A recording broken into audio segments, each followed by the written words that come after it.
Hello, and welcome to Time Out with Macy Wright. Today we have a very special guest. She's a 3-time bodybuilding champ for the Greater Grand Rapids area.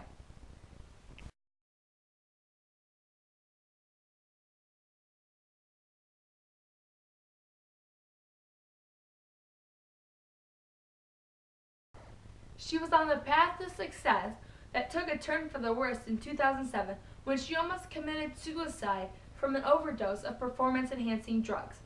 And she is here today with us to tell her stories. Ladies and gentlemen, I'd like to introduce you to Mindy Monroe. Woo!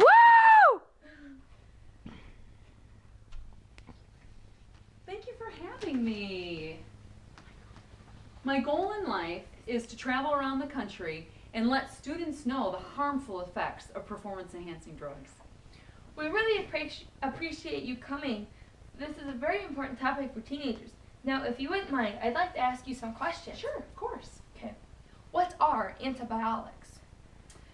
Well, they're like a synthetic version of the male hormone testosterone. The anabolic effects, which are increasing muscle size and strength, and androgenic effects such as hair growth.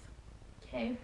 So, how is the synthetic testosterone taken? Well, you can take it by pills, you can have it directly injected into the muscle, or you can rub it onto the muscle. Okay. So, when was the testosterone illegal? Well, it was actually invented in the 1930s, but it really came on the scene in the 1950s. And as it stands now, there are hundreds of different types of steroids in use. Wow. Okay.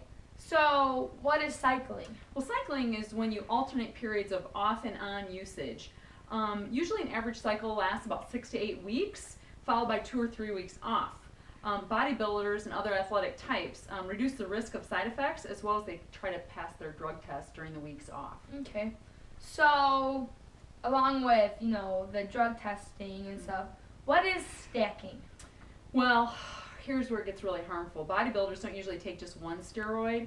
Over the years, they found that combining or stacking 2 or more drugs at the same time magnifies the results. It seems one drug boosts the effectiveness of other drugs, but the huge drawback to that is the risks of side effects really ramp up. Okay, so how many people use them? Well, they say that 0.9% of men, and I think it's 0.2% of women, have admitted, now that's key, that they have admitted to using performance-enhancing drugs. Okay. So how do people get steroids? Well, they're manufactured either legally or illegally outside the United States. They're oftentimes smuggled across the border or shipped by mail. Once in the country, they're distributed throughout the black market. Okay. What are the health hazards? Well, one of the health hazards is when they are distributed, obviously the dealers try to make money and they might dilute the testosterone, or it could simply be fake, so it could really be harmful. And then, of course, there are exaggerated side effects. Acne, fluid retention, aching joints, low blood pressure, jaundice, the liver abnormalities, and if you're using injected needles, of course, there's always the risk of HIV. Okay. So how do they really work?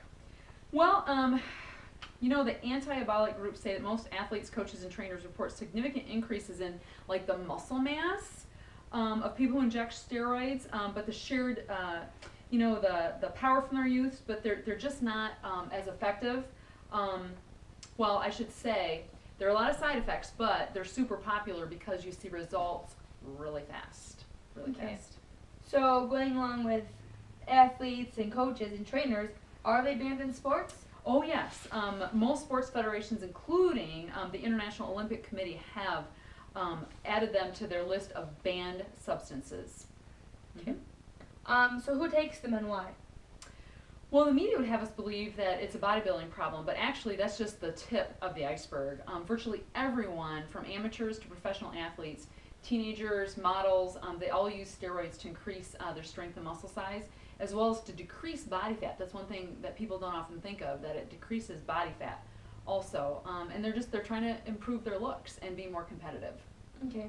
So can they stunt the growth in teenagers? Oh, yes. And this is why I travel around the country. I really want to help teenagers and show them evidence that the testosterone can stunt stunt the growth in teenagers. And these performance-enhancing drugs, when given to a teenager, they're at a really critical stage where they still have bone growth. And so it could help it, or it could hinder bone growth, or it could help them fuse in a wrong way because of the mass muscle growth. So they could have a shorter height than their genetic has allowed for. And this is just one of the many reasons why teenagers should not use performance-enhancing drugs. Okay. So is it true that steroids really do cause roid rage? Well, there's not a lot of evidence to that, but there is this violence that is known as roid rage. It was invented by a couple of defense attorneys to try to explain why their clients had these outbursts while using performance-enhancing drugs. There's no real credible evidence, but just the commonality between the use of steroids and these outbursts seems so. It seems so. Mm-hmm. Okay, so should females use them?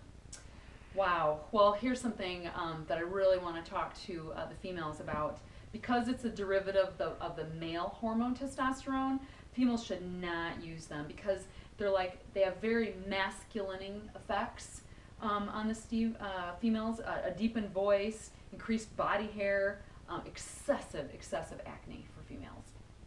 Okay, so are there supplements that can be used in place of steroids? Oh, sure there are. There are popular products like whey protein, different proteins. Doing it naturally without using drugs is what I recommend to the teens. Okay. Just remember, your health and freedom comes first.